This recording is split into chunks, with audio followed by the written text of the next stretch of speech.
Olá, queridos irmãos e amigos, aqui estamos uma vez mais para uma nova recapitulação da lição deste trimestre sobre estes temas no Evangelho de João.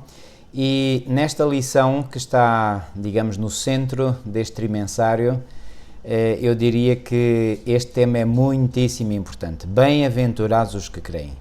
Pois bem, mais uma vez nós iremos ver alguns testemunhos que pessoas deram, sempre apontando para a messianidade de Jesus, e iremos aprender com elas aquilo das suas experiências, aquilo que eles disseram. Nós vamos falar, portanto, rever algumas citações que vêm no Evangelho de João, depois vamos relembrar Abraão, também Maria, Pilatos, Tomé e depois o testemunho de cada um de nós. O que é que cada um de nós hoje tem a dizer? Pois bem, sem mais delongas, eu vou fazer uma oração para que o Espírito Santo nos possa acompanhar e dirigir nesta nossa explanação. Nosso querido e amado Pai, nada somos sem Ti, e então, Senhor, recorremos a Ti para que sejas Tu a ser a nossa inspiração, que Tu nos guies, que Tu nos orientes e que possas verdadeiramente, Senhor, colocar nas nossas bocas, na minha e na da minha esposa, as palavras apropriadas para nós apresentarmos aquilo que vem revelado na Tua Santa Palavra. Ó bom Pai, nós acreditamos que Tu és verdadeiramente o Messias que havia de vir ao mundo e que foi profetizado durante séculos nas páginas do Antigo Testamento e na história do povo de Israel. Senhor, obrigado por essa revelação magnífica. Ajuda-nos, Senhor, a viver cada vez mais à altura dessa magnífica revelação e de outras revelações que Tu nos tens dado.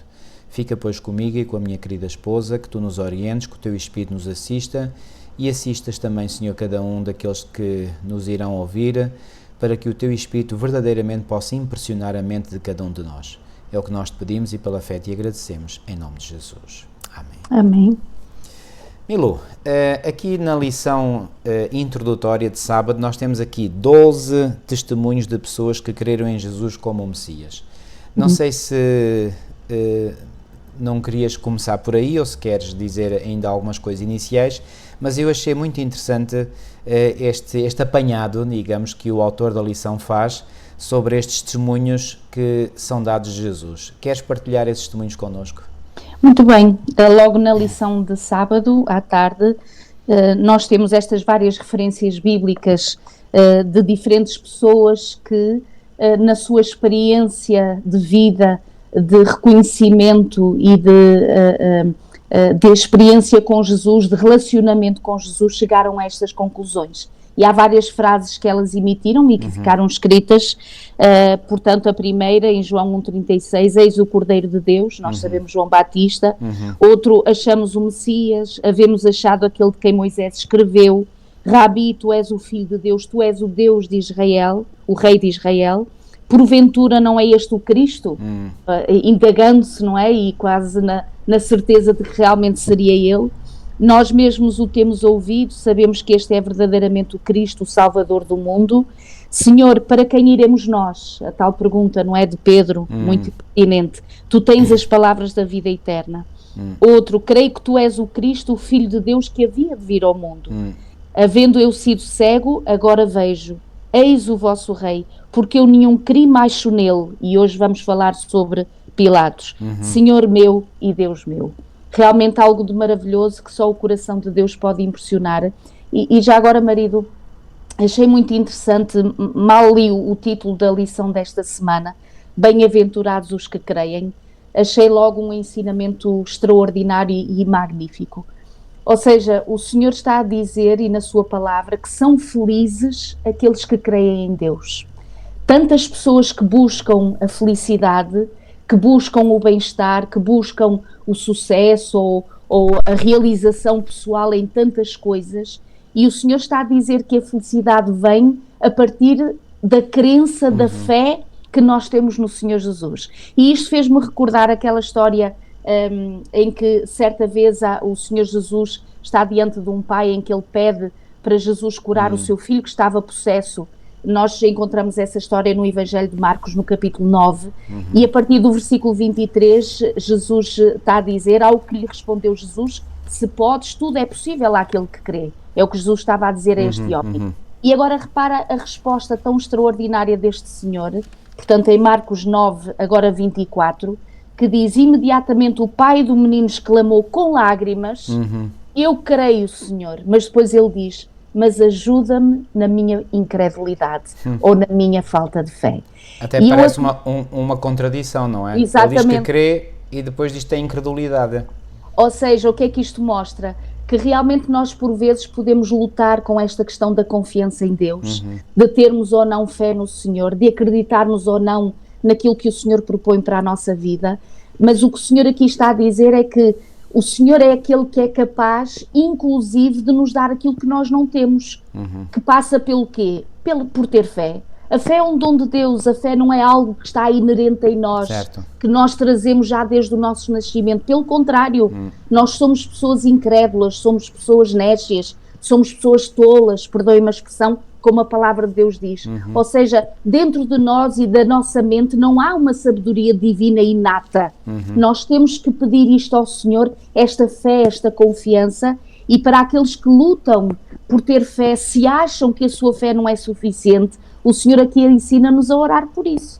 Ou seja, que se realmente pensamos ou sentimos que a nossa fé não está a ser suficiente num desafio da nossa vida, numa dificuldade, num problema, então o Senhor diz, como este homem, que a nossos lábios proclamem ao Senhor e elevem ao Senhor uma oração, dizendo: Senhor, eu creio, mas eu acho que não é suficiente, então ajuda a minha incredulidade, ou seja, no sentido, anula esta incredulidade e aumenta a minha fé. Amém. Porque felizes são aqueles que creem.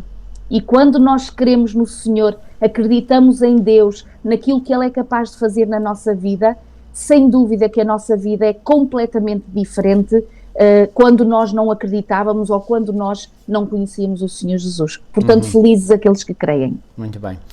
Só para reforçar algo que tu disseste, que a fé não é inata em nós, eu recordo aqui o que o apóstolo Paulo disse, primeiro em Efésios 2, 8, onde ele disse: porque pela graça sois salvos por meio da fé, e isto o quê? A graça e a fé de que ele acabou de falar, não vem de vós, é dom de Deus.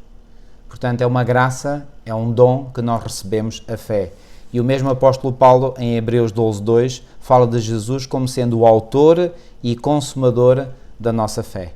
Então, se é o autor, quer dizer que ele é que está na origem dessa fé que nós possuímos. Portanto, quando virem alguém, ou quando olharem para vós mesmos e vos sentirdes pessoas de fé, pois bem, não deem mérito a vós mesmos, porque isso é um erro, e isso é um erro que pode ser crasso, porque nos pode fazer orgulhar acima das outras pessoas. Sintam-se antes gratos ao Senhor pela graça que Ele vos concedeu, a mim, a vós, a mim, a qualquer um de nós que tem fé, porque isso realmente é um dom do Senhor. E portanto todo o louvor e toda a glória é para Ele e não para nós. Ok? Isso. Muito bem. Ora bem, nós vamos então falar aqui de Abraão. Foi o próprio Jesus que durante o seu ministério relembrou Abraão, e a passagem mais significativa que nós encontramos no Evangelho de João é efetivamente no capítulo 8, e aqui Jesus trava um diálogo com alguns judeus, e durante esse diálogo, eu muitas vezes acho graça, digamos, à resposta, graça que não tem graça nenhuma, mas pessoas que não compreendiam quem Jesus era, realmente diziam coisas que, enfim, que parecia que tinha alguma lógica, não é? Mas que no fundo não tinha lógica nenhuma, porque é assim, deixa-me eu dar-vos uma ilustração. Para nós compreendermos as coisas espirituais, nós precisamos deste dom que acabámos de falar, que é a fé. Sem a fé é impossível nós compreendermos as coisas espirituais. E é essa fé que nos leva a aproximar-nos de Deus. Aliás, o apóstolo Paulo também diz em Hebreus 11:6, sem fé é impossível agradar a Deus. Então, com essa fé nós somos levados então a nos aproximarmos de Deus, a suplicarmos a sua ajuda, e em resposta à sua ajuda Ele concede-nos o seu Espírito. E através do seu Espírito a nossa visão espiritual então abre-se. E nós passamos a compreender coisas que antes não compreendíamos. Ou seja, a nossa visão alarga-se, mas alarga-se consideravelmente. Agora, quem não tem o Espírito Santo a iluminar a sua mente, vê, digamos, numa faixa muito estreita, ok? Eu até costumo dizer, quando às vezes os descrentes ridicularizam os crentes dizendo que os crentes são como os burros que têm duas palas nos olhos, bom, eu retorno essa crítica para eles mesmos, porque eles é que têm realmente a visão limitada, não é? Não têm a visão alargada, porque só o Espírito Santo pode alargar a mente de alguém. Então reparem, quando a pessoa tem a sua mente limitada, pois bem, vai responder ou dar respostas como aquelas que os judeus deram neste diálogo com Jesus. Mas vamos recordar o texto. Em João, no capítulo 8, e a partir do versículo 56, diz assim: Abraão, vosso pai, exultou por ver o meu dia e viu e alegrou-se. Disseram, pois, os judeus, cá está, a mentalidade que não vê para além das suas limitações próprias. Ainda não tens 50 anos e viste Abraão? Disse-lhe Jesus: em verdade vos digo que antes que Abraão existisse, eu sou. E agora aqui eles claramente perceberam onde é que Jesus queria chegar, e por isso nos diz o versículo seguinte, o versículo 59, então pegaram em pedras para lhe atirarem, mas Jesus ocultou-se e saiu do templo, passando pelo meio deles, e assim se retirou. Porquê que eles pegaram em pedras para lhe atirarem? Porque eles acharam que Jesus estava aqui. Jesus estava a blasfemar, fazendo-se Deus. Então eles perceberam que Jesus aqui se mostrou como Deus. O problema é que eles não conseguiam reconhecer em Jesus Deus, o Messias prometido. E porquê que não conseguiam ver? Porque a sua visão estava limitada. O que é que achas, Milu? Como tu disseste e estavas a dar esse exemplo, portanto, da limitação da nossa visão no conhecimento espiritual das coisas, quando nós vamos a uma consulta de oftalmologia e estamos para fazer um exame aos nossos olhos e o doutor coloca lá na parede, lá distante, aquelas letras, não é? Em diferentes tamanhos. E a pessoa, por mais que tente, se tem alguma limitação oftalmológica nos seus olhos, mesmo que ela seja sincera, mesmo que ela se esforce, ela não vai conseguir ler as letras pequeninas. E nesse momento o oftalmologista coloca lá aqueles óculos grandes com as diferentes lentes que vai colocando, não é? Para ir experimentando a graduação que é necessária, até que a pessoa, ao colocar a graduação certa, diz: agora sim, agora consigo ver. E muitas das vezes nós não entendemos que este conhecimento da palavra de Deus só pode ser com esses óculos divinos, exatamente, que é o Espírito Santo. Ora bem. E há pessoas que se esforçam, até às vezes quando nós não vemos bem, estamos ali a fazer assim aos olhos, não é? Para ver se conseguimos ler qualquer coisa sem os óculos. As pessoas esforçam-se, mas bem-aventurados, felizes aqueles que creem, e que creem sendo um dom de Deus, através do Espírito Santo, porque quando nós pedimos ao Espírito Santo, como tu disseste e muito bem, que ele realmente, o Senhor, derrame sobre nós o seu Espírito, então nós olhamos para a parede, nós olhamos para as letras, nós olhamos para a Bíblia, nós olhamos para todas estas histórias e faz-se luz, ou seja, é uma nitidez tão extraordinária que nós nos admiramos realmente o que nós perdemos, não é? O que nós perdemos. E estes homens, infelizmente, nesta altura, estavam tão preconceituosos em relação à sua própria vaidade espiritual de filhos de Abraão, não é? Como eles diziam, que não estavam a reconhecer aquele de quem Abraão havia querido e tinha tido grande fé, que era o próprio Jesus, estando eles no seu meio, estando eles a dizer-lhes diretamente: eu sou, portanto, antes de Abraão eu já era, portanto, como que confirmando a sua divindade. E infelizmente esta resistência ao Espírito, que isto é muito solene, a resistência ao Espírito traz esta cegueira. E esta cegueira vai trazer depois uma atitude completamente de blasfemação, não é? De blasfémia contra o próprio Filho de Deus, porque vão querer até atirar-lhe as pedras. E, portanto, é muito importante, e por isso é que somos aconselhados, antes de lermos a Bíblia, antes de refletirmos, de orarmos para que o Espírito de Deus nos assista, para que seja Ele, que foi Ele o autor deste livro, que seja o mesmo que nos convença, que nos mostre todo o ensinamento, e com certeza que é imprescindível a bênção do Espírito Santo para compreendermos a palavra de Deus.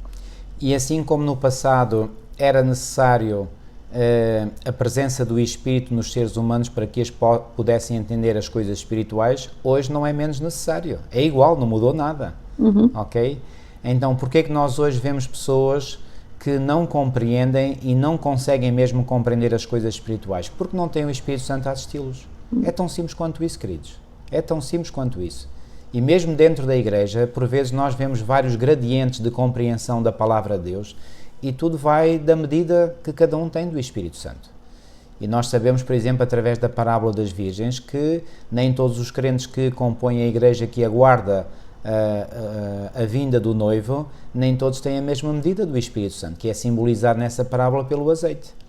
Portanto, havia 5 virgens que tinham uma maior quantidade de azeite e outras 5 tinham uma quantidade reduzida, quase insignificante, de azeite. É verdade que as suas lâmpadas estavam acesas, mas estavam quase a apagar-se. E reparem, o facto de que as lâmpadas estavam acesas, porque nos diz que estavam quase a apagar-se é porque estavam acesas. Então, se estavam acesas é porque algum azeite havia. Ou seja, o azeite estava lá, mas estava lá em quantidade insuficiente. Ok? Então, mesmo dentro da igreja, podemos ter vários gradientes de medidas do Espírito, e isso reflete-se na prática, inevitavelmente, nos vários níveis de compreensão da palavra. Porque é assim, queridos, para nós podermos compreender a palavra, nós também temos que nos sujeitar a ela. À medida que nós vamos aprendendo, nós temos que nos ir sujeitando àquilo que nós vamos aprendendo. Porque não é só uma aprendizagem intelectual, isso não é suficiente. Essa aprendizagem intelectual tem que depois se consubstancializar na prática, ou seja, eu tenho que pôr em prática na minha vida aquilo que eu aprendo na palavra de Deus. Se eu não dou esse passo fulcral e decisivo, eu nunca avanço no conhecimento. E essa é seguramente a razão pela qual muitos como que ficam bloqueados no caminho, na sua progressão espiritual, e não avançam mais, porque pode haver alguma coisa, e certamente há alguma coisa, a bloquear-lhes o caminho de progresso na vida espiritual. Isto faz lembrar uma história que uma vez ouvi, de um grupo de marinheiros cujo navio de guerra atracou, ou melhor, lançou a âncora numa baía, num porto qualquer, e eles saíram depois num bote para irem até à cidade, para se divertirem, e foram lá e divertiram-se à sua maneira, entre aspas, e quando voltaram para o bote já vinham quase todos eles embriagados, e então foram para dentro do bote e começaram a remar para voltarem para o navio que tinha lançado a âncora na baía, não é? E eles remaram, e finalmente fez-se dia, e quando se fez dia, eles reconheceram que estavam no mesmo sítio. E porquê que estavam no mesmo sítio? Porque apesar de estarem a remar, não tinham soltado a corda que ligava o bote ao porto. E queridos, nós podemos estar muitas vezes na vida a remar, e não avançamos 1 milímetro que seja na nossa vida espiritual, porque não desatamos cordas, não cortamos cordas que nos ligam ainda ao mundo ou ao pecado. Isto é muito solene e muito importante. Então, é importante que, juntamente com o conhecimento que vamos adquirindo da palavra de Deus, nós possamos transformar esse conhecimento na prática. E quanto mais, e há aqueles que se esforçam, não é? Que se rendem ao Senhor, que se submetem ao Senhor, para que o Senhor possa agir neles e através deles, e quanto mais for o grau de submissão ao Senhor, maior é o grau de conhecimento que nós vamos tendo da palavra de Deus. Por isso há um texto que eu gosto muito e vou partilhar em Provérbios, no capítulo 28 e no versículo 5, que diz assim: os homens maus não entendem o juízo, mas os que buscam ao Senhor entendem tudo. Este tudo refere-se aqui àquilo que está revelado. Porque em Deuteronômio 29 também é dito que o Senhor, portanto, revela certas coisas aos seus filhos, mas há outras que são encobertas. Aquilo que é encoberto, que Deus achou por bem encobrir, pois bem, nenhum de nós deve prescrutar essas coisas que Deus decidiu, na sua omnisciência, nos ocultar. Agora, como diz aqui, Deuteronômio 29, as coisas encobertas são para o Senhor nosso Deus, porém as reveladas são para nós e para os nossos filhos para sempre. Para quê? Tem um objetivo: para cumprirmos todas as palavras desta lei. Então toda a revelação deve desembocar numa vida de obediência. Se nós não vivemos a obediência à palavra, repito, o nosso conhecimento vai definhando. Ok? Então, o que é que tinha acontecido precisamente com a nação de Israel? Porquê que a maioria da nação de Israel, incluindo os seus líderes religiosos, rejeitaram o Messias? Porque o conhecimento deles estava precisamente a definhar. Aliás, já vinha a definhar há muito tempo. E vinha a definhar porquê? Porque eles não obedeciam aos mandamentos do Senhor. Obedeciam antes a regras humanas, a tradições humanas, a regulamentos humanos e punham de parte, portanto, o mandamento do Senhor. Jesus foi muito claro ao dizer isso, em Mateus 15, em Marcos 7, invalidais o mandamento de Deus seguindo a tradição dos homens. Então esta era a realidade religiosa, entre aspas, do povo judeu quando Jesus veio à Terra pela primeira vez, ok? Então, isto é muito importante, queridos, e por isso Jesus vai dizer bem-aventurados os que creem, porque aqueles que creem, isso é uma prova ou é um indicador de que o Espírito Santo está com eles. E se o Espírito Santo está com eles é porque acontece aquilo que, uma vez já aqui li, volto a ler, nos é dito em Atos 5,32. Atos 5,32 diz que Deus nos dá o Espírito Santo, leio Atos 5,32, e nós somos testemunhas acerca destas coisas, nós e também o Espírito Santo, que Deus deu àqueles que lhe obedecem. Estão a ver aqui a ligação íntima que há entre ter o Espírito Santo e a obediência, o conhecimento, o Espírito Santo, a obediência, tudo está interligado. Uhum. Eu acho interessante aqui que Jesus vai aproveitar exatamente este orgulho, não é, de serem considerados filhos de Abraão, porque realmente o eram. Infelizmente, espiritualmente e numa experiência com o Deus, o Messias, não estavam a ser, não é? Portanto, era só um título. No sentido literal, biológico. Exato, exatamente. Era um título e era uma herança, portanto, de geração em geração. Certo. E aqui Abraão e os seus descendentes, quando o Senhor aqui faz referência, ele vai ser nada mais, nada menos, quando o Senhor diz abençoarei quem te abençoar, amaldiçoarei quem te amaldiçoar, em ti serão benditas todas as nações, multiplicarei a tua descendência como as estrelas do mar. No fundo, o que é que era aqui a grande importância da descendência de Abraão? É porque o Senhor Jesus tinha vindo dessa mesma genealogia. Ou seja, quando nós vamos a Mateus, no capítulo 1 e no versículo 1, não é? O que é que lá está escrito? Jesus Cristo, portanto, genealogia de Jesus Cristo, filho de Davi, filho de Abraão. Certo. Portanto, aqui confirma-se que esta importância do pai Abraão, para além, sem dúvida, do seu ato de fé, não é? E ficar como o pai de todos aqueles que creem e todos aqueles que têm grande fé, era também pelo facto de ele ter sido um dos antecedentes daqueles que compuseram todos aqueles que iriam dar, portanto, ao surgimento do Messias, portanto, ao Senhor Jesus. E o que é interessante aqui, repara, aqui Abraão realmente foi pai da nação judaica, com certeza, como diz a nossa escola sabatina, recebeu a promessa de que por seu intermédio todas as nações seriam abençoadas, e esta bênção veio por meio do Messias, que nasceu da sua linhagem, para além de ser, com certeza, também Abraão, o pai daqueles que respondem a Deus através da fé. Portanto, essa fé de crerem. Agora, para nós hoje, no momento presente, que estamos longe deste momento em que Jesus esteve com estes a conversar com eles e tentar que eles entendessem e percebessem quem é que estava diante deles. Eu lembrei-me deste versículo também de João, logo aqui no capítulo 1. O que é que nós temos a ver com Abraão agora e como é que, o que é que isto nos pode dizer? Aqui no Evangelho de João 1, no versículo 12, diz: todos quantos o receberam, deu-lhes o poder, portanto a Jesus, deu-lhes o poder de serem feitos filhos de Deus, a saber aos que creem no seu nome. Ora bem. Ou seja, nós crermos no Senhor Jesus, acreditarmos, confiarmos e aceitarmos a sua palavra ainda hoje na nossa vida, estas palavras escritas, estas palavras inspiradas, nós somos também espiritualmente falando filhos de Abraão, filhos de Deus. Portanto, porque cremos no seu nome, porque cremos no Senhor Jesus, porque cremos na sua palavra. Então nós nascemos na graça do Senhor, convencidos pelo Espírito Santo a fazermos as obras de Deus. E como tu disseste e bem, realmente há aquele que crê, há aquele que tem este relacionamento com Jesus, há aquele que tornou-se pela sua fé e a sua crença filhos de Deus, como diz a sua palavra, porque recebemos o Senhor. Então nós vamos ser obedientes naturalmente, porque é um prazer, é uma alegria servir a Cristo, obedecer a Cristo, porque Ele tem o melhor para a nossa vida.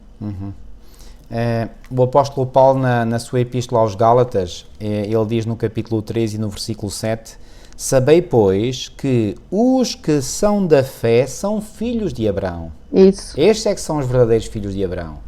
E mais à frente, no versículo 29, ele diz: e se sois de Cristo, então sois descendência de Abraão e herdeiros conforme a promessa. Então, quando o Senhor fez aquela promessa, ou aquele chamado a Abraão, que está registado em Gênesis no capítulo 12, versículos 1 a 3, e sobretudo o que é dito no versículo 3 de Gênesis 12, diz: e abençoarei os que te abençoarem, e amaldiçoarei os que te amaldiçoarem, e em ti serão benditas todas as famílias da terra. Estas famílias são as famílias de crentes, dos crentes, de todos que aceitaram Jesus como seu Salvador pessoal. E, portanto, independentemente da família humana à qual nós pertençamos, da raça, da cultura, da nação, não é? À qual pertençamos, pouco importa. Se nós somos de Cristo, então somos descendência espiritual de Abraão. Isto é lindo. E se nós somos descendência espiritual de Abraão, então vamos herdar a mesma promessa, a mesma herança que o nosso pai Abraão irá herdar também. Que herança é essa? Pois bem, é a herança eterna. Ok? Isto é um tema, digamos, que é um fio condutor através de toda a Escritura. E, curiosamente, ainda no capítulo 3 da Epístola de Paulo aos Gálatas, mas agora no versículo 8, Paulo diz: ora, tendo a Escritura previsto que Deus havia de justificar pela fé os gentios. Aliás, os judeus também eram justificados pela fé, porque sem fé é impossível agradar a Deus, como já disse. Então, anunciou primeiro o Evangelho a Abraão. Em que medida é que o Evangelho foi primeiro anunciado a Abraão? Foi quando o Senhor fez esta afirmação, esta promessa, de que em Abraão seriam abençoadas todas as famílias da terra. É nesse sentido. É claro que o Evangelho já tinha sido pronunciado antes, nomeadamente no Éden, Gênesis 3,15, que muitos consideram o proto-evangelho, não é? Aí foi feita a promessa do Redentor pela primeira vez aos nossos primeiros pais, Adão e Eva, que tinham caído em pecado. Mas aqui, digamos, quando o Senhor dá a entender que o evangelho é para abarcar o mundo inteiro, pois bem, por isso é Abraão que esse evangelho vai ser anunciado primeiro, como diz aqui o apóstolo Paulo em Gálatas 3,8, não é? Por isso é que se diz, e bem, que Abraão é o pai da fé. Exato. Abraão é o pai dos crentes. Aliás, como diz aqui na lição de domingo, Abraão também foi o pai daqueles que respondem a Deus com fé. Isso. Aliás, não é apenas por aquilo que Abraão queria, mas era também pelas obras que ele fez que ele pôde demonstrar a sua fé. Por exemplo, quando Deus o chamou a ir sacrificar o seu filho Isaque, ele não teve receios, ele não vacilou, ele foi. Não é? Claro, será que Deus queria que ele sacrificasse mesmo o seu filho? Não, portanto não queria, que não o deixou fazer, não é? Mas Deus estava a testar a sua fé. E ao testar a fé de Abraão, por aquilo que fez, deu a entender pelos seus atos, pelas suas obras, que tinha verdadeiramente fé em Deus. Como é que nós podemos provar que a nossa fé é genuína, irmãos? Através dos nossos atos, através das nossas escolhas. Se eu verdadeiramente tenho fé, e depois iremos comparar, por exemplo, com Tomé, não é? Que é falado na lição desta semana igualmente. Se nós verdadeiramente temos fé, nós agimos, nós comportamos-nos em função dessa fé. Se eu não tenho fé, obviamente, eu fecho-me, não é? Sobre mim próprio e não ajo, não é? Portanto, a ação, as obras, o comportamento refletem o tipo de fé que eu tenho. Está claro este ponto? Quando há pouco tu disseste que Abraão, quando Deus lhe pede para sacrificar o filho, que ele automaticamente o faz, não sei se foi muito bem assim automaticamente. Eu creio que todos e aqueles que nascem no reino de Deus, este conflito entre a nossa vontade e a vontade do Senhor, ela será sempre uma grande luta, ou tal grande conflito, não é? E na sua humanidade, eu acredito que aquele pai deve ter pensado muitas vezes, chorado, e o seu coração apertado, porque o que o Senhor lhe estava a pedir era algo de extraordinário. Ou seja, era algo que, na nossa humanidade, quem é o pai ou é a mãe, que naturalmente vai dizer, tudo bem, Senhor, não há problema nenhum. Não, aqui tem... Agora, o que é que nós vemos ali? Vemos que realmente era tão grande a fé de Abraão no Senhor, era tão grande a confiança que ele tinha em Deus, que ele, como diz Ellen White, acreditava que mesmo matando o seu filho, o Senhor o poderia ressuscitar depois. Então portanto, esta experiência com Deus, na manifestação da fé no nosso dia-a-dia, não vamos pensar que as coisas serão sempre serenas e muito fáceis. Há uma luta inerente a esta questão, uma luta diária, uma luta constante, para que realmente essa fé tome na prática, no exercício dessa fé. E por isso é que preciso ter fé, porque se as coisas são óbvias, não é preciso ter fé, nem é preciso confiar, não é? Portanto, esta fé vem exatamente de momentos difíceis, de momentos que nem sempre são os mais serenos na nossa vida, e que não nos devemos admirar pela luta que possa existir dentro de nós. Isso faz parte. Agora, buscar o Senhor para lhe pedir a tal oração daquele Pai: Senhor, ajuda-me, abençoa-me com essa fé, então isso ajudar-nos exatamente a ultrapassar esse tal desafio e essa tal dificuldade.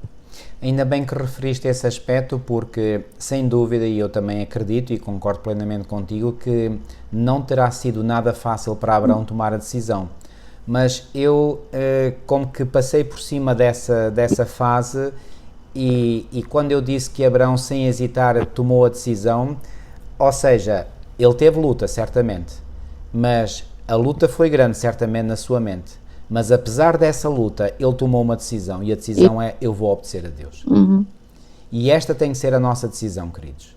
E sabem, alguns perguntar-se-ão, como eu me perguntei, eu lembro que eu era ainda um pré-adolescente, quando uma vez ouvi um pastor, numa igreja que eu frequentei, numa missão em Angola, onde vivia com os meus pais, ele falar desta história de Abraão, que foi levado para sacrificar o seu filho Isaque. E eu lembro-me na altura que eu não percebi o porquê, não é? E claro, mais tarde percebi. E quando Jesus disse o que disse naquele texto que eu há pouco li, eu vou repetir o texto, João 8,56, Abraão, vosso pai, exultou por ver o meu dia e viu e alegrou-se. Em que sentido é que Abraão viu o dia de Jesus? Pois bem, na experiência que ele viveu da entrega do seu filho. Porque Deus levou Abraão a viver aquela experiência, que foi sem dúvida uma experiência dolorosa. Aliás, Ellen White revela-nos que não foi sem luta que o próprio Pai concedeu entregar o seu filho para a redenção da humanidade. Então, se o próprio Deus teve essa luta, quanto mais Abraão. E portanto, aquilo que tu disseste é corretíssimo, não é? Então, Abraão teve uma luta e finalmente ele, pela fé, ele resolveu seguir aquilo que Deus estava a pedir. Ao seguir, ele viveu na pele a experiência e pôde compreender a experiência do próprio Deus ao dar o seu filho para o resgate da humanidade, com uma diferença. É que Abraão não precisou de ver o seu filho sacrificado. Foi poupado. Ao passo que o pai teve que ver o seu filho ser sacrificado. Essa foi a grande diferença. Mas Abraão teve uma percepção nítida daquilo que iria acontecer a Jesus e daquilo que passou pelo coração do Pai. Então é nesse sentido que Jesus disse: Abraão, vosso pai, exultou por ver o meu dia. E ele exultou em que sentido? Exultou pelo sofrimento do Pai? Exultou por Jesus ter que sofrer na cruz? Não, exultou ao saber que por esse sacrifício enorme a salvação da humanidade estava totalmente garantida. E isso é que levou Abraão a exultar, não foi o sacrifício em si de Deus. Atenção, não confundamos as coisas, ok? Portanto, Abraão não exultou pela dor, pela tristeza, pela morte, pelo sofrimento, não, exultou por saber que através desse sacrifício que o pai e o filho conjuntamente, porque se foi um sacrifício para Jesus, e claro, isso não nos é difícil de compreender, não foi menos doloroso e um sacrifício para o pai também, não é? Qual é o pai que ao ver um filho sofrer não gostaria de fazer uma transferência, não é? E dizer, ok, passa a dor ou o sofrimento do meu filho para mim, eu sofro e deixo o meu filho. Então, muitas vezes até o sofrimento do pai pode ser mais doloroso do que o sofrimento do próprio filho. Então, o sofrimento que implicou o plano da redenção foi um grande sofrimento, foi um sofrimento atroz para o pai e para o filho. E Abraão, pela experiência que o Senhor lhe permitiu viver, pôde compreender isso. E alegrou-se, volto a dizer, alegrou-se por saber que através desse sofrimento a vitória de Cristo sobre o pecado, a nossa salvação, a salvação da humanidade, todos aqueles que aceitam Jesus Cristo, estava garantida. Ok? Milu, não sei se queres dizer mais alguma coisa Não, sobre Abraão. muito bem, é Vamos isso avançar mesmo. para Maria, ok? Pois bem, aqui na lição fica claro aquilo que já em lições anteriores eu tinha dito, que esta Maria era seguramente, portanto, a irmã ou seja, esta Maria que ungiu com perfume ou com unguento os pés de Jesus, era irmã de Marta e de Lázaro, não é? E o que é que aconteceu? 6 dias antes da Páscoa, e esse testemunho vem em João no capítulo 12, a partir do versículo 1, e diz lá mesmo: foi, pois, Jesus 6 dias antes da Páscoa, e foi no próprio dia da Páscoa que Jesus foi sacrificado. Não é por acaso que o apóstolo Paulo em 1 Coríntios 5:7 diz que Jesus é o nosso Cordeiro Pascal, não é? E já agora reforçar algo que para mim é absolutamente maravilhoso, fantástico, que é o seguinte: Jesus morreu exatamente na hora marcada por Deus no calendário divino. Nem mais um segundo atrasado, nem menos um segundo. Foi no ano, qual ano? Precisamente no meio da última semana da 70ª semana da profecia das 70 semanas de Daniel 9, foi no mês exato, no dia exato, na hora exata, tudo bateu certo. E então, o que é que aconteceu? 6 dias antes da Páscoa, Jesus vai a Betânia, onde estava Lázaro, o que falecera e a quem ressuscitara dos mortos. Fizeram-lhe, pois, ali uma ceia. Quem é que fez esta ceia? Foi Simão, que era um fariseu, que tinha sido curado por Jesus da lepra, e ele então, em agradecimento por essa cura que Jesus lhe tinha feito, ele então faz então essa ceia, ou seja, uma refeição, não é? Uma refeição convívio fraternal, e Marta servia e Lázaro era um dos que estavam à mesa com ele. Então Maria, tomando um arrátel de unguento de nardo puro de muito preço, ungiu os pés de Jesus, e enxugou-lhe os pés com os seus cabelos, e encheu-se a casa do cheiro do unguento. Versículo 4. Então um dos seus discípulos, Judas Iscariotes, filho de Simão, o que havia de traí-lo, disse: porque não se vendeu este unguento por 300 dinheiros e não se deu aos pobres? E agora aqui João adiciona esta nota. Ora, ele, Judas Iscariotes, disse isto não pelo cuidado que tivesse dos pobres, mas porque era ladrão. Aqui João não tem papas na língua. E tinha a bolsa, e tirava o que ali se lançava. Disse, pois, Jesus: deixai-a, para o dia da minha sepultura guardou isto. Então Jesus aqui está a dizer que ela tinha, ou seja, revela aqui qual era o motivo, o propósito que Maria tinha em mente. Ela já sabia que Jesus iria morrer, e então o que é que acontece? Ela então comprou um unguento para ungir Jesus, mas em determinado momento ela ouviu dizer que Jesus iria ser coroado rei. E então ela achou, não, porque não ungí-lo já agora, honrá-lo já agora? O que é que Maria queria demonstrar? Queria demonstrar o seu grande amor por Jesus, por aquilo que Jesus tinha feito por ela e também pela sua família, por ela perdoando os seus pecados. Porque, embora João não diga, mas aquela pecadora relatada em João 8 é seguramente esta Maria, não é? E depois, por outro lado, porque Jesus ressuscitou o seu irmão. Então, Maria tinha mais do que razões para estar grata ao Senhor, então ela fez isto num ato de gratidão. Ao fazer isto, ela deu um testemunho magnífico de quem Jesus era, não é, Milu? É muito interessante que a lição nos refere que este perfume realmente era muito caro e valeria cerca de 1 ano de salário para um trabalhador comum.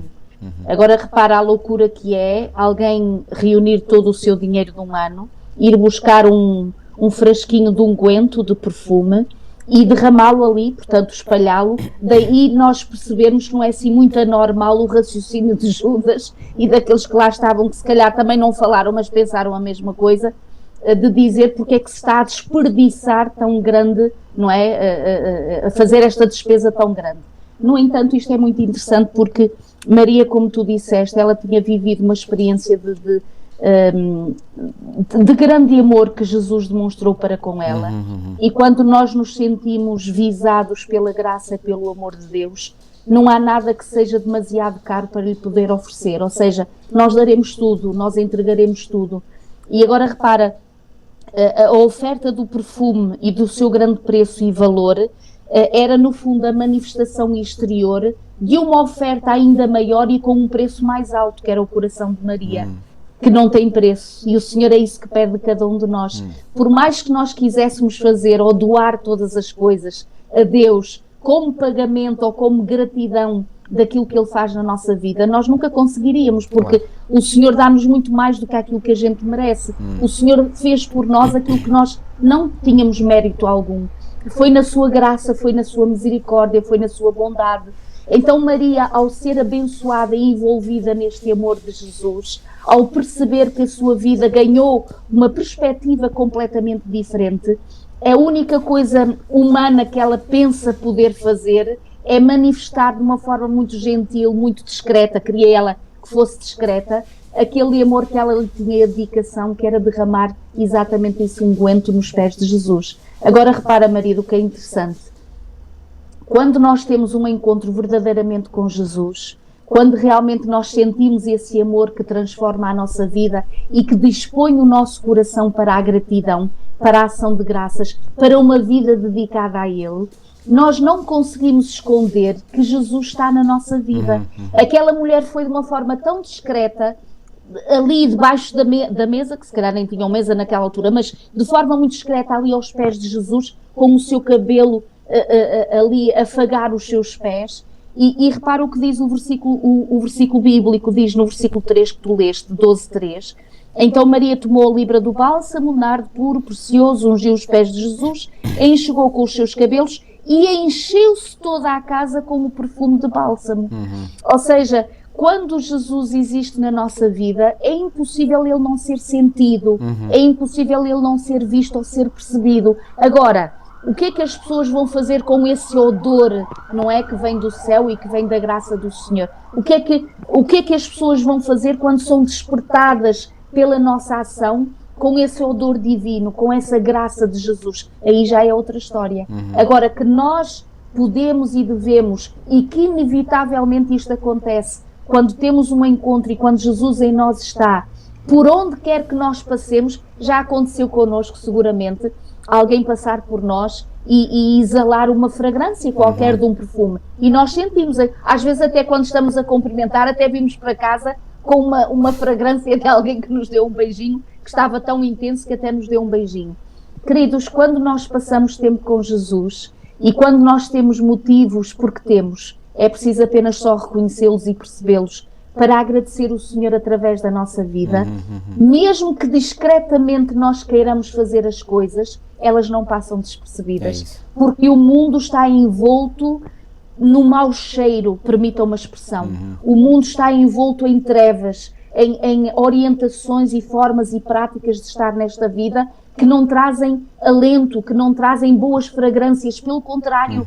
Então, quando um filhinho de Deus passa com a fragrância divina, com esse exalar de Jesus, é impossível não ser notado. E com certeza vai ser considerado por uns, se calhar até criticado, como foi o Judas Iscariotes, não é? Que achou ali qualquer coisa para criticar, mas muitos outros também para perceberem de onde é que vem essa fragrância e perguntarem onde é que encontraste isso, não é? E que bom que é. Muito bem. Eu gosto muito desta citação de Ellen White, que vem aqui no final da lição de segunda, que diz assim: a fragrante oferta que Maria tinha pensado prodigalizar no corpo morto do Salvador, ela a derramou sobre o seu corpo vivo. No enterro, a sua fragrância não poderia impregnar senão o túmulo.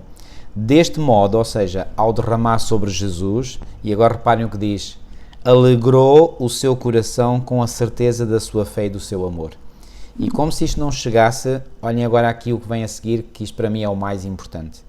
E ao baixar às trevas da sua grande prova, qual foi a grande prova? Aquela que Jesus viveu durante o seu, entre aspas, julgamento e crucificação, levou consigo a lembrança desse ato, penhor do amor que os seus remidos lhe votariam para sempre. Uau!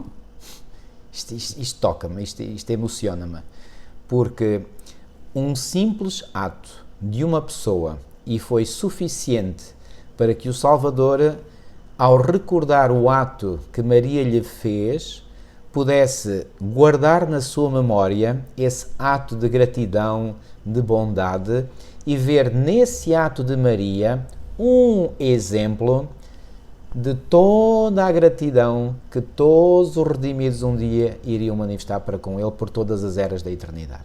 Isto é sublime. Eu acho isto maravilhoso e também foi algo que me marcou muito ao recordar esta citação. Reparem, nós aqui percebemos a autêntica humanidade de Jesus. Este conforto que as palavras ou as atitudes que alguém fez na sua vida, que o marcaram tão profundamente que nas horas de maior aflição, foram essas atitudes e essas palavras que confortaram um bocadinho o seu coração. Faz-me lembrar, ainda semana passada fui ao funeral de uma querida mãe de uma conhecida, de uma jovem senhora, e ela colocava depois como mensagem de gratidão por todos aqueles que ali estiveram e que a acompanharam no funeral da sua mãe, ela dizer: eu sabia que era amada, mas não sabia que era tão amada. E eu achei isto maravilhoso.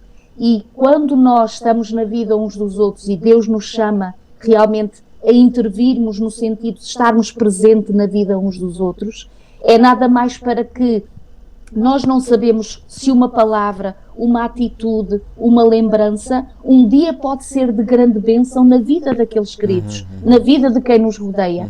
E este Senhor Jesus, que na sua humanidade, reparem, Deus na sua humanidade, a dizer que este gesto que esta mulher teve para com ele foi algo que o marcou tão profundamente que nas horas mais difíceis da sua vida é este gesto que o vai confortar e, sobretudo, ao pensar em ti e em mim e em todos nós que aqui estamos a ouvir, que um dia seríamos aqueles também que iríamos estar aos pés do Senhor Jesus para receber a sua palavra. E realmente isto é algo maravilhoso, muito inspirador. Sem dúvida.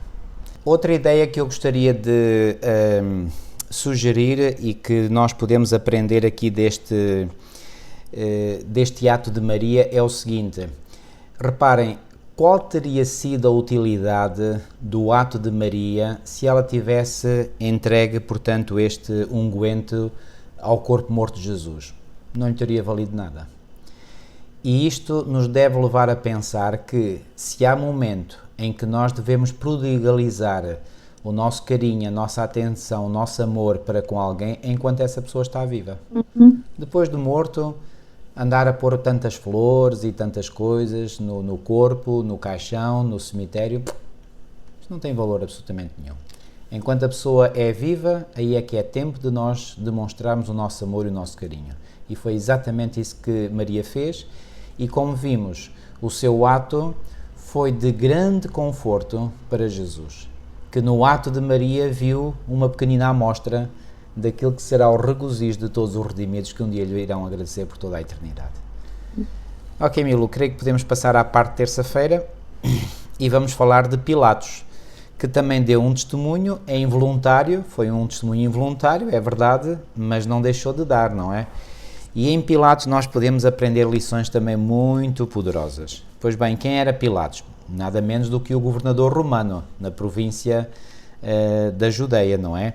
E ele foi levado a Jesus, e nós encontramos aqui em João, no capítulo 18 e no versículo 38, e eu vou resumir, creio que todos nós conhecemos bem este exemplo também.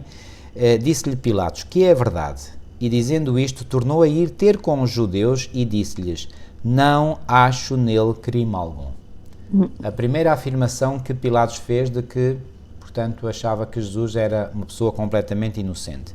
No capítulo 19 e no versículo 4, então Pilatos saiu outra vez fora e disse-lhes: eis aqui vos trago fora, para que saibais que não acho nele crime algum.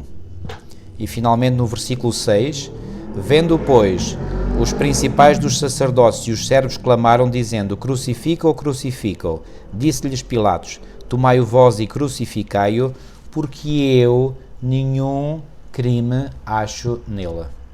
Por 3 vezes, Pilatos deu claramente a entender que achava que Jesus era totalmente inocente. Pergunto, essa avaliação que Pilatos fez de Jesus era correta, sim ou não? Claro. Claro que era correta. E agora, se Pilatos tinha esta convicção de que Jesus realmente era inocente, porquê que permitiu a sua condenação? Amigos, isto é terrível, isto faz-me estremecer da cabeça aos pés. Porque, reparem, nós podemos ter uma convicção, Mas se essa convicção não se transformar em algo prático, em algo concreto, a nossa convicção vale zero. Vale absolutamente zero. Nada mais do que isso. E isto faz-me tremer porque o céu não estará cheio de pessoas convictas. Pelo contrário, há até um dito popular que diz que o inferno está cheio de pessoas com boas intenções. Então, volto a dizer, a pessoa pode até ter boas convicções, que era o caso de Pilatos, e, no entanto, a sua boa convicção, a sua convicção correta, por 3 vezes, não foi apenas uma nem duas, foram 3 vezes, por 3 vezes, ele declarou, e bem, que Jesus era inocente. E apesar disso, ele não levou a sua convicção até às últimas consequências. E então ele acabou por fazer algo contra a sua própria consciência. E isto revelou ser a perdição de Pilatos. É por essa razão, eu acredito, que Martinho Lutero, quando foi confrontado a retratar-se daquilo que ele admitia, ele vai dizer, e eu tenho aqui o livro O Grande Conflito de Ellen White, na página 131 desta versão, da publicadora Servir, ele diz o seguinte: o reformador respondeu: visto que vossa sereníssima majestade e vossas nobres altezas exigem de mim resposta clara, simples e precisa, dar-vos-la-ei, e é esta: não posso submeter a minha fé quer ao Papa, quer aos concílios, porque é claro como o dia que eles têm frequentemente errado e entrado em contradição. Portanto, a menos que eu seja convencido pelo testemunho das Escrituras ou pelo meu mais claro raciocínio, a menos que eu seja persuadido por meio das passagens que citei, e a menos que assim submetam a minha consciência pela palavra de Deus, não posso retratar-me e não me retratarei, pois é perigoso a um cristão falar contra a sua consciência. Aqui permaneço, não posso fazer outra coisa, Deus queira ajudar-me. Amém. O que é que acham que levou Martinho Lutero, o grande reformador protestante, a dizer que é perigoso a um cristão falar contra a sua consciência? Certamente, digo eu, não sei, não posso ter a certeza absoluta, mas digo eu, certamente que Martinho Lutero pensou em Pilatos. Que a sua consciência o levou a afirmar por 3 vezes, repito, que Jesus era inocente e mesmo assim violou a sua consciência, fazendo com que Jesus fosse condenado por nada. Porque só se condena alguém que é culpado. Não se condena uma pessoa inocente. Não se condena alguém que não tem culpa alguma. Então foi perigoso para Pilatos ter violado a sua consciência? Perigosíssimo. Foi a causa da sua perdição. Pilatos perdeu-se. E amigos, nós podemos perder-nos também. Nós podemos estar na igreja verdadeira, que é a Igreja Adventista do Sétimo Dia. Nós podemos acreditar nas verdades bíblicas, sim. Mas repito, se essa convicção não se transforma em algo prático, se ela não orienta as nossas decisões, as nossas tomadas de decisão, não vale de nada. Zero. E isto para mim, isto faz-me arrepiar. Porque eu penso em mim e penso, será que eu estou a tomar decisões, todas as decisões que eu tomo são em consonância com a minha fé, com a minha convicção, com a minha consciência, sim ou não? Milu, podes falar. Eu acho interessante, quando eu estava a rever esta história de Pilatos, a oportunidade que Deus dá a todos, sem exceção, de realmente compreenderem e aceitarem as coisas que vêm de Deus. Repara, este homem era um dos maiorais de então, não é? Portanto, tinha esta responsabilidade, era de uma outra nação que não a nação judia, portanto, o Senhor espalha o seu evangelho a todas as culturas, a todas as nações, a todos os países. E este homem vai fazer uma das perguntas mais importantes da vida. E há muitas pessoas perdidas na vida, porque não sabem a resposta para esta pergunta e se questionam ainda hoje o que é verdade. E realmente é verdade, porque há tanta coisa e e fomenta-se tanto ensinamento e tanta informação que a pessoa pode chegar a um momento na sua vida que está tão confusa que se questiona o que é verdade. E este Pilatos não percebeu que tinha chegado, e ele ao perguntar o que é a verdade, estava exatamente diante dele aquilo que era a verdade, o caminho e a vida. Estava diante da verdade em pessoa. Estava diante da verdade em pessoa. Aquela pergunta que, no fundo, ele causava-lhe ali um mal-estar, o Senhor estava-lhe a dar, Deus estava a dar a oportunidade a este homem de receber a tal resposta que ele procurava já há muito tempo, seguramente, afinal, o que é a verdade. Agora, quando tu dizes muito bem, este homem, infelizmente, por 3 vezes, ao dizer, porque a intenção dele era, ele estava a ser genuíno e sincero, ele está a dizer, eu não sei como é que eu posso condenar este homem à morte se eu não encontro nele mal nenhum. Portanto, isto era óbvio. Ele acaba por ser a tal testemunha involuntária, porque os factos daquilo que ele estava a analisar o levavam até aí. E era óbvio que realmente não havia nada de mal em Jesus Cristo para ser condenado à morte. Agora, como é que ele chega ou acaba por tomar a tal decisão de entregar Jesus e acaba por lavar as mãos, como quem diz, eu deste não quero ter nada a ver com isto, quando tinha tudo a ver com aquilo. Claro. Nós não nos podemos desresponsabilizar das responsabilidades que Deus traz até à nossa vida. E este Pilatos teve uma responsabilidade crucial naquele momento da história da vida de Jesus. Agora, como é que ele acaba por condescender ou ceder, alinhar e entregar Jesus para a morte? Quando aqueles que ali estavam, repara no versículo 10, que eu acho isto também extraordinário. Então Pilatos o advertiu, não me respondes, porque ele estava sempre a perguntar a Jesus, mas Jesus sabia que se não havia interesse sincero em saber a verdade, também não havia necessidade de responder. Então ele diz, não sabes que tenho autoridade para te soltar e autoridade para te crucificar? Marido, eu ao ler isto, realmente eu tenho tanta pena da nossa mesquinhez e da nossa limitação humana, do orgulho cego, de uma presunção tão grande este homem teve, que ele nem se apercebeu que estava a falar com Deus. E ele estava a dizer a Deus, o divino, o Senhor Jesus, eu é que tenho autoridade. Eu tenho autoridade para fazer o que eu quiser da tua vida. Pois. E agora repara a resposta que o Senhor Jesus lhe dá. O Senhor Jesus diz no versículo 11, respondeu-lhe Jesus, nenhuma autoridade terias sobre mim se de cima não te fosse dada. Claro.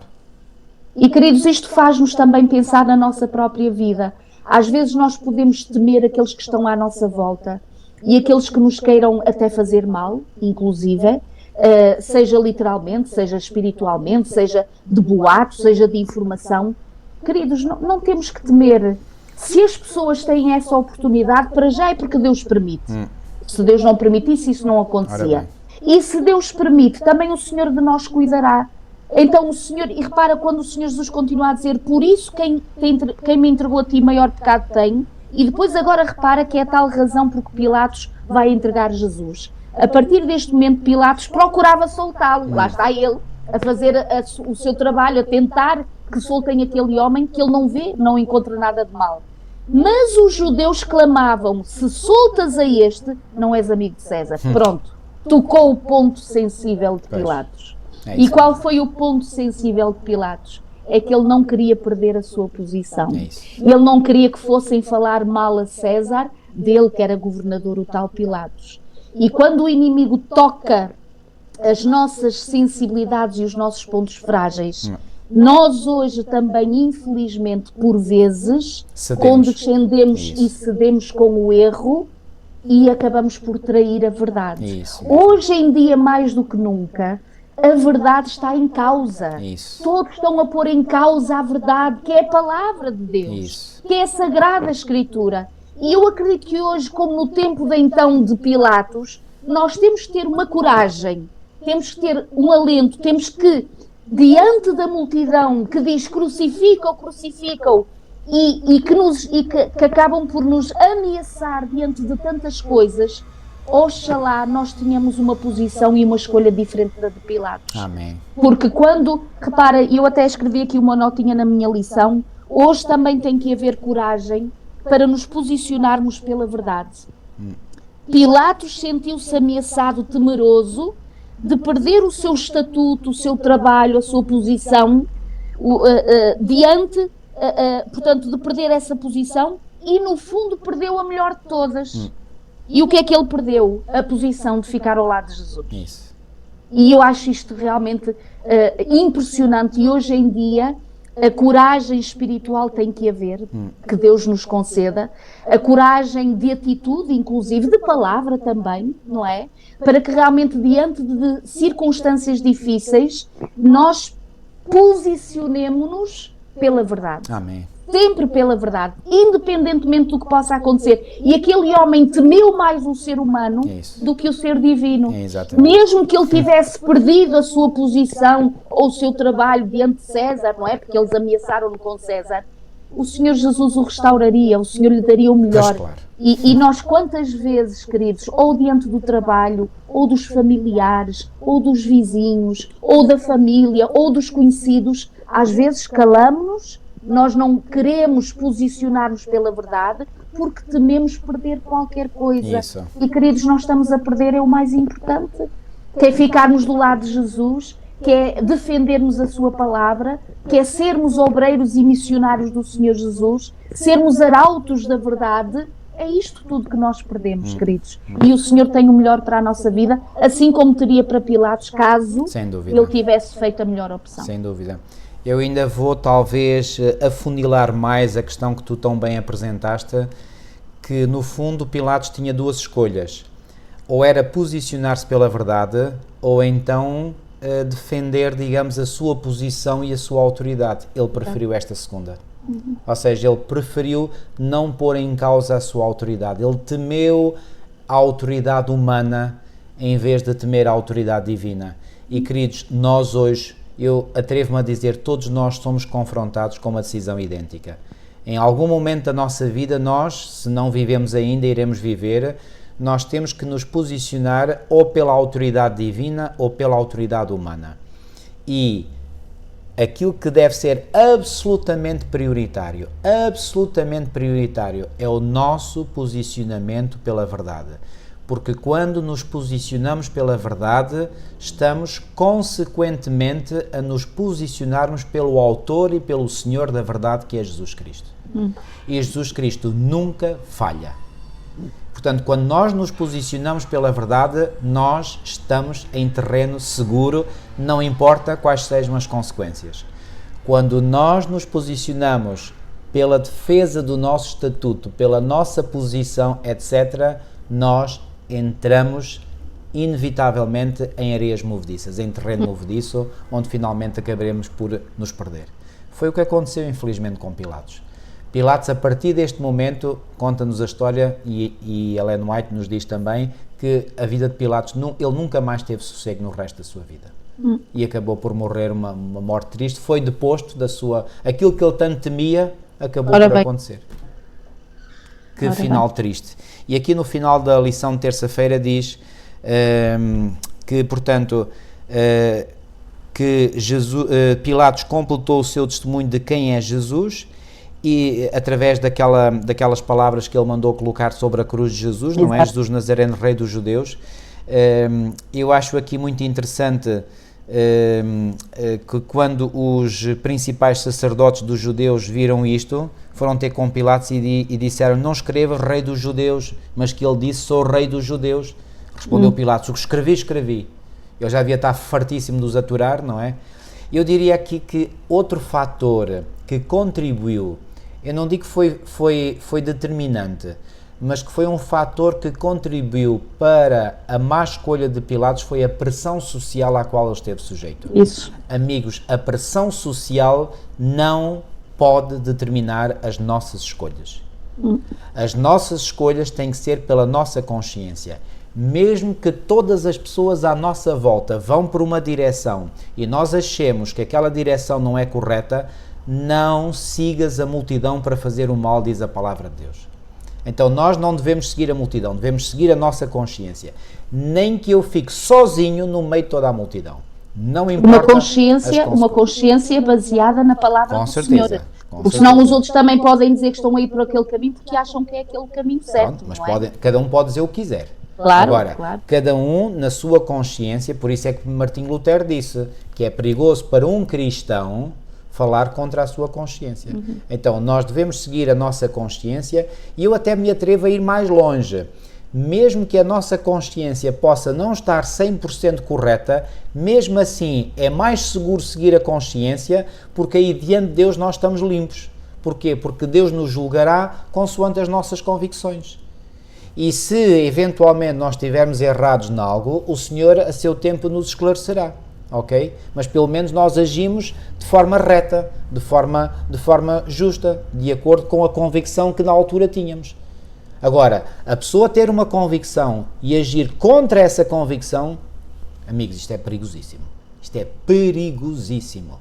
Isto é como a pessoa atirar-se por um abismo abaixo. Isto até me arrepia todo. Agora reparem, diz aqui, e muito bem, no final da lição de terça, portanto, no entanto, apesar do seu testemunho da inocência de Cristo, ele condenou Jesus à morte na mesma. Pilatos tinha a própria verdade diante de si e ainda assim, permitindo que a multidão o intimidasse, cá está a tal pressão social de que eu falei, condenou Jesus à morte.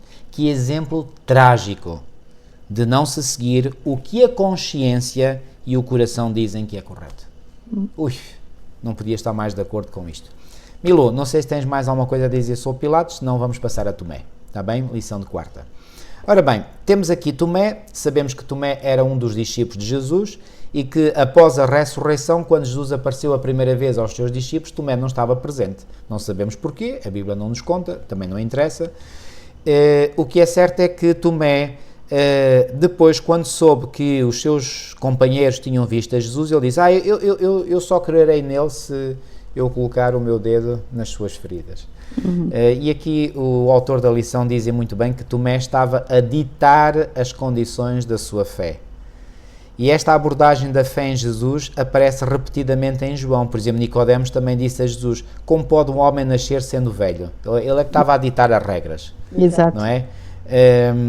Por exemplo, a mulher junto ao poço perguntou, Senhor, tu não tens com que atirar e o poço é fundo, onde depois tens a água viva? Ela também estava a querer ditar as suas próprias regras.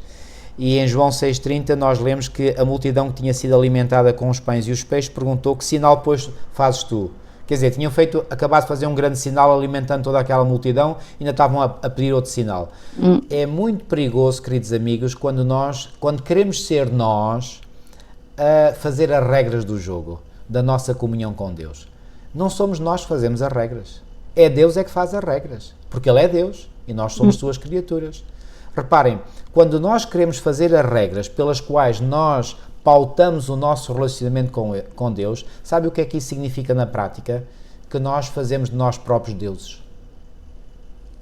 E isto é um pecado luciferiano, porque Lúcifer no seu coração, o que é que ele almejou ser? Como Deus. Qual foi a tentação pela qual ele fez a nossa primeira mãe cair? Sereis como Deus. Então, dá-me uma certa vaidade e orgulho eu poder ditar as regras para o meu relacionamento com Deus. Amigos, as nossas regras valem zero. As regras de Deus é que têm que ser seguidas. Eu tenho que me submeter às regras de Cristo. Não sou eu que dito as regras a Ele. Então, mas invertemos as coisas ou quê? Então, mas quem é que é Deus? Sou eu ou é Deus? Então, é Deus que dita as regras e eu apenas tenho que me submeter às regras do Senhor. Agora, eu posso querer ou não submeter-me. É uma escolha e Deus me dá essa liberdade de escolha. Mas se eu disser que quero ser discípulo de Jesus, então eu submeto-me 100%, totalmente, às regras e àquilo que Jesus diz. Ponto final, parágrafo, não há mais discussão. Acabou. Mas não, aqui Tomé e estes, enfim, é claro que eles depois se vieram a arrepender, felizmente, não é? Assim como nós podemos nos arrepender de muitas vezes termos tido a ousadia, a audácia, a presunção de querermos fazer as nossas regras. Mas cuidado, amigos, é muito perigoso nós queremos fazer as nossas regras. Milu, deixo-te a ti agora comentar. Eu achei interessante e esta nota e este detalhe que reparei ao estudar aqui neste dia, o exemplo de Tomé. Quando vais a João 20 e começas a ler a partir do versículo 19, onde está realmente referida esta passagem, ao cair da tarde daquele dia, o primeiro da semana, trancadas as portas da casa onde estavam os discípulos, com medo dos judeus, pudera, não é? Portanto, assim como o seu mestre havia sido morto, eles estavam com receio de também o serem, não é?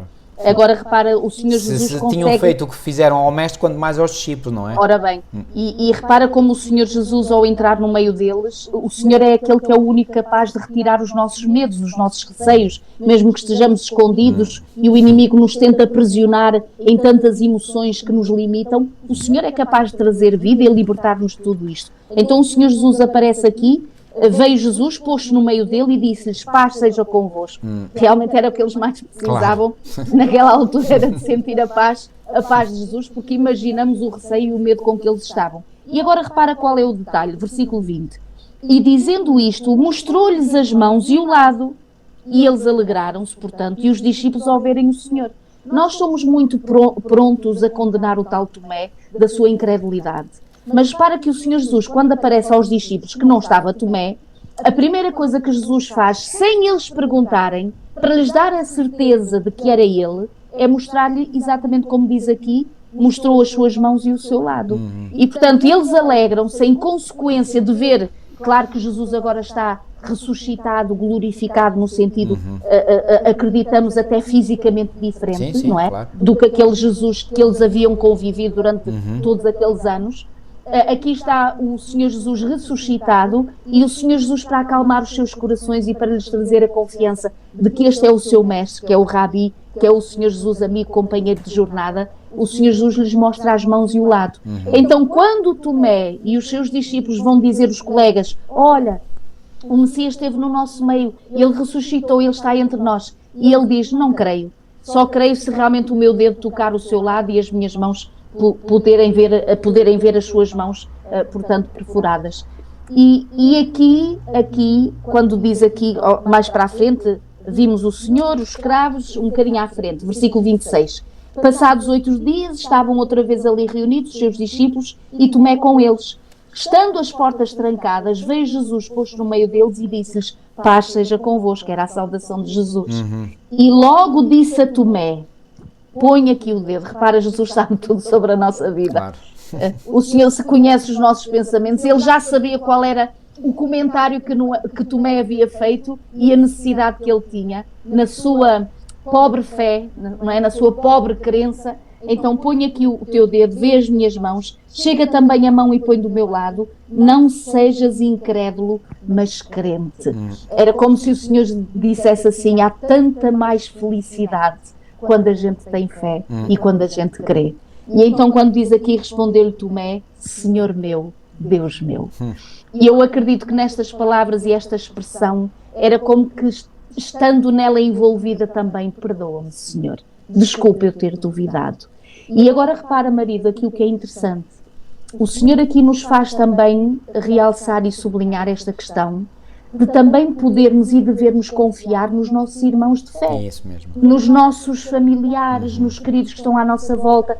Claro que aqui estamos a falar de pessoas que tenham princípios, tenham valores, que creiam em Jesus. Ou seja, esta confiança na irmandade ou na família passa por uma experiência genuína daquele que encontra Jesus. O Senhor usa a sua igreja, o Senhor usa familiares, o Senhor usa amigos para poder dar uma boa nova, para poder dar um conselho, para poder dar uma orientação. E quando Tomé aqui compreende que realmente ele não devia ter duvidado, não é? Das palavras dos seus companheiros, que eram os seus discípulos, os colegas, não é? Discípulos, então ele faz esta expressão: Senhor Deus, Deus meu, perdoa-me, realmente eu deveria ter confiado. E se é esse o nosso caso, marido, e alguns que nos possam estar a escutar, às vezes a nossa caminhada espiritual tem estes baixos. Às vezes nós podemos ter desafios que realmente nos empurram, mesmo sem nós querermos, para a incredulidade, para a dúvida. Mas o Senhor sempre terá um momento para se manifestar então na nossa vida. Estejamos atentos, porque o Senhor não vai permitir que nós perduremos na dúvida ou nos mantenhamos na dúvida, só se nós o quisermos e o optarmos. Mas que o Senhor aparecerá e o Senhor se manifestará e o Senhor mostrará que realmente é real e que pode resolver as nossas dificuldades, como neste tempo resolveu a Tomé, hoje também é verdadeiro e hoje também é real. E já que falamos de Tomé, a lição de sexta-feira tem aqui dois comentários de Ellen White sobre precisamente Tomé, e e ela, depois de falar de Tomé, agora faz uma atualização para nós hoje, ou para, enfim, para todas as pessoas, todas as épocas. E ela diz: muitos dos que duvidam desculpam-se, dizendo que se lhes fosse apresentada a prova que Tomé teve dos seus companheiros, creriam. Não compreendem que têm não só essa prova, mas muito mais. Muitos que, como Tomé, esperam que seja removida toda a causa de dúvida, nunca hão de realizar o seu desejo. Confirmam-se gradualmente na incredulidade. Os que se habituam a olhar para o lado sombrio, a murmurar e a queixar-se, não sabem o que fazem. Estão a semear as sementes da dúvida e terão também uma colheita de dúvidas a ceifar. Num tempo em que a fé e a confiança são essenciais, muitos encontrar-se-ão assim impotentes para esperar e crer. Então é muito perigoso, queridos amigos, nós alimentarmos a dúvida. E a dúvida mais perigosa é nós pormos em causa ou em dúvida um assim diz o Senhor, um assim está escrito. Isso nunca, por nunca ser, nós devemos duvidar. Nunca, por nunca ser, nós podemos pôr em causa. Isso é o que o inimigo quer. E se o inimigo consegue essa vitória na nossa mente, ele instala-se, é como se fosse, se ele conseguisse conquistar uma fortaleza da nossa mente. Não lhe demos nunca essa possibilidade, ok? Porque não importa o que possa acontecer à nossa volta, nunca teremos razões para duvidar daquilo que o Senhor diz. Duvidar da sua palavra, duvidar da veracidade daquilo que Ele diz, duvidar do cumprimento das suas promessas. Não temos. E, portanto, nós devemos, então, cultivar uma vida de fé, de confiança na sua palavra e, como ela diz aqui, portanto, muitos que se habituam a frequentemente pôr em dúvida, pois bem, estão a semear a incredulidade. E ao semear a incredulidade, como ela aqui diz, portanto, confirmam-se gradualmente na incredulidade. Isto é muito, muito, muito perigoso. E eu creio que, portanto, este testemunho, portanto, também nos ensina lições valiosas. Como disseste muito bem, portanto, Tomé imediatamente ele reconheceu estar na presença do Senhor e é como se ele pedisse perdão, sem dúvida, mas não é menos verdade que Jesus o reprovou brandamente quando disse: porque me viste, Tomé, creste. E é aqui que Jesus acrescenta estas palavras: bem-aventurados os que não viram e creram, não é? Exato. Porque a fé, que nós falámos no início desta lição, é a certeza. Como é que Paulo definiu a fé? Em Hebreus 11:1, a certeza das coisas que não se veem. Exato. Acho interessante, até para concluir esse teu pensamento, a citação que vem na lição de quarta-feira, quase no fim, portanto, do livro Aos Pés de Cristo. Deus nunca nos pede para crermos sem nos dar evidências suficientes sobre as quais basear a nossa fé. A sua existência, o seu caráter, a veracidade da sua palavra estão todos demonstrados num testemunho que apela à nossa razão. E este testemunho é abundante. Todavia, Deus nunca removeu a possibilidade da dúvida. A nossa fé deve repousar sobre evidência e não em demonstração. Ou seja, se por um lado, tendo a bênção do Espírito Santo, nós somos solidificados na fé, e é isso que o Senhor faz na nossa vida, Deus dá a liberdade e o livre-arbítrio a todas as pessoas, de que, caso queiram continuar na dúvida e seguir esse caminho, então que o façam. Portanto, ninguém está ao lado de Jesus obrigado, não é? Sem dúvida. Portanto, é de forma voluntária e de forma amorosa que nós aqui permanecemos e queremos ficar do lado do Senhor. Muito bem. E finalmente terminamos com a lição de quinta, o nosso testemunho de Jesus. E eu aqui vou direto ao ponto, que eu creio que é o mais importante nesta lição, que nós hoje, passados 2000 anos, depois de Jesus ter estado nesta terra, ainda temos mais razões para crer que Jesus é realmente o Messias. Porquê? Quantas e quantas coisas ao longo destes 2000 anos não se cumpriram exatamente conforme Jesus predisse. Nós temos, por exemplo, aqui o exemplo da destruição do Templo de Jerusalém, que Jesus predisse e que aconteceu no ano 70 da nossa era. Nós temos a propagação do Evangelho pelo mundo, que, pela graça de Deus, hoje está a espalhar-se pelo mundo inteiro e não há quase nação onde o Evangelho não tenha chegado. Nós temos a grande apostasia que o apóstolo Paulo, inspirado pelo Espírito Santo, predisse que aconteceria à Igreja, e aconteceu mesmo. Nós temos o mundo que continua a ser um lugar caído e mau, portanto não melhorou, apesar das expectativas que havia, por exemplo, na viragem do século XIX para o século XX, de que o mundo iria entrar numa era dourada. Pois bem, entrou no século XX e teve 2 guerras mundiais, portanto caiu tudo por terra, essas expectativas. Então, durante toda a vida e todo o ministério de Jesus, os seus seguidores continuaram a ser um pequeno e perseguido grupo de homens e mulheres que, segundo todos os padrões humanos, já deviam ter desaparecido da história há muito tempo. E 2000 anos depois, não só os discípulos de Jesus não desapareceram, como estão a crescer cada vez mais. Então, tudo isto são evidências, lá está, não são demonstrações, conforme diz essa citação do livro Aos Pés de Cristo, mas são evidências claras e fortes, muito poderosas, de que realmente tudo aquilo que está associado a Cristo não é derrotado e vai permanecer. E então, como é que nós podemos hoje ter a certeza de que estamos no bom caminho? E eu termino aqui dizendo, é pela leitura das Escrituras, sob o poder convincente do Espírito Santo, conforme eu disse no início, ou seja, terminamos como começamos, que aceitamos Jesus como o Salvador do mundo. E quando nós lemos a Palavra de Deus, nós vemos que a Palavra de Deus é um retrato, mas um retrato exato, perfeito, do mundo em que nós vivemos hoje. Apesar de ter sido um livro escrito há tantos séculos atrás, mesmo assim a Bíblia continua tão atual. Porquê? Porque os grandes protagonistas da história não mudaram. Deus não muda, eu, o Senhor, não mudo, Malaquias 3:6. O diabo, que é o outro grande protagonista da história, também não muda, continua a ser mentiroso e pai da mentira. E o ser humano, que está no meio deste grande conflito, cuja natureza humana também não mudou. E aqui estamos nós. Mas, reparem, embora a história se repita, porque os elementos que a compõem são os mesmos, ela, contudo, tem uma direção, ela tem um fio que vai levar a um fim. E esse fim, esse clímax, é a segunda vinda de Cristo. E nós acreditamos, e eu particularmente acredito, que nós estamos muito, mas muito próximos da segunda vinda de Cristo. Amém. Bom, com estas palavras termino. Não sei se, Milo, queres dizer mais alguma coisa? Não, muito bem. Ok, Muito bem. então podes terminar com uma oração, por favor? Ok.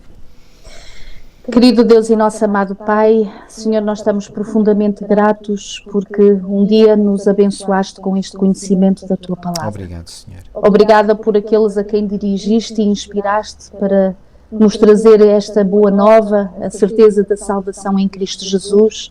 E hoje, Senhor, queremos que Tu nos uses a nós também, para que, como vasos Teus e Teus instrumentos, possamos levar esta boa nova também a todos aqueles que ainda não a conhecem. Amém, Senhor. Senhor, nós Te agradecemos porque, assim como outrora homens e mulheres tiveram uma experiência contigo e dela testemunharam, hoje também nos ajudas a viver a nossa própria experiência contigo, Amém, Senhor. Senhor. E ajuda-nos, Senhor, a cada dia a que ela seja cada vez mais real, cada vez mais forte, cada vez mais intensa, seja a prioridade na nossa vida, para que não só nós sejamos abençoados, mas aqueles que estão à nossa volta, Senhor. Amém. Se há algum querido senhor, senhora, jovem, irmão ou irmã que anseia buscar-te, Senhor, e encontrar-te, ó Senhor, eu sei que Tu te revelas, eu sei que tens esse poder, então, Senhor, revela-te na vida de todos os que te Amém. procuram, Senhor. Nós sabemos que Tu o fazes. Acima de tudo, nós oramos para que o coração e a mente daqueles que realmente Te buscam, ou até que não tenham essa necessidade, que percebam ser a necessidade maior da sua vida, Senhor Jesus, que Te reveles a eles, Senhor. Amém. Que já o tempo é curto, é breve, então que todos nós nos preparemos para esse dia magnífico e glorioso, que é a volta do Senhor Jesus. Amém, Senhor. Abençoa-nos, Senhor, abençoa todos aqueles que estão a escutar e a estudar este assunto, que Tu nos abençoes a todos e que nos faças continuar a caminhar neste caminho para a eternidade. Amém, Senhor. Fica com todos nós, em nome de Jesus. Amém. Amém. Queridos amigos, despedimos por hoje. Encontro marcado para a próxima semana. Que Deus vos possa continuar a guiar e a abençoar grandemente. Até para a semana, se Deus quiser.